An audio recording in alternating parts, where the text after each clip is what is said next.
大家好，我是慧慧，今天用山药和鸡蛋给大家分享一锅很适合冬天喝的汤，和平时只用面粉做的疙瘩汤还是有区别的。早上每人来一碗，既管饱又暖和。准备2根铁棍山药，从中间对半切开，然后再给它分成4份儿，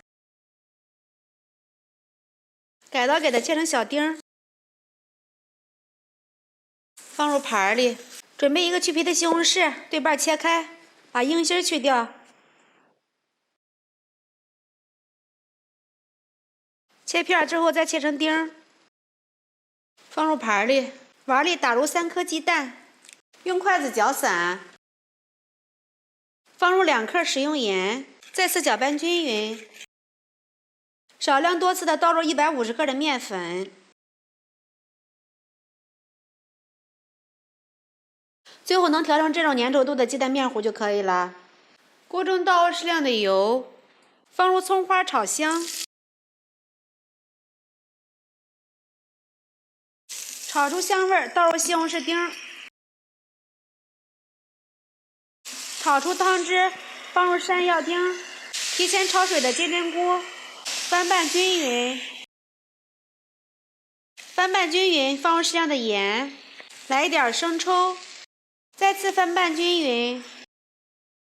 倒入适量的开水，盖上盖子，把水烧开，再煮2-3分钟。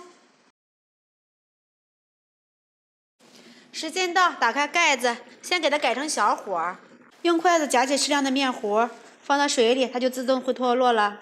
一次不要夹太多。都下进去之后，给它搅拌一下，再煮1分钟。放入提前洗干净的一把生菜，来一点米醋、香油、胡椒粉，再次搅拌均匀，就可以出锅了。这么一大锅疙瘩汤，特别适合当早餐，省时省力，而且还不需要复杂的步骤，比早晨起来吃油炸食品健康多了。而且天气越来越冷了，喝上这么一碗，暖身又暖胃。里面有鸡蛋，有山药，有菌类，还有蔬菜，营养也是非常的丰富。这个汤汁喝起来也是非常的鲜美。喜欢的朋友们就赶紧收藏起来吧。喜欢慧慧的视频，记得点击关注转发哟，拜拜。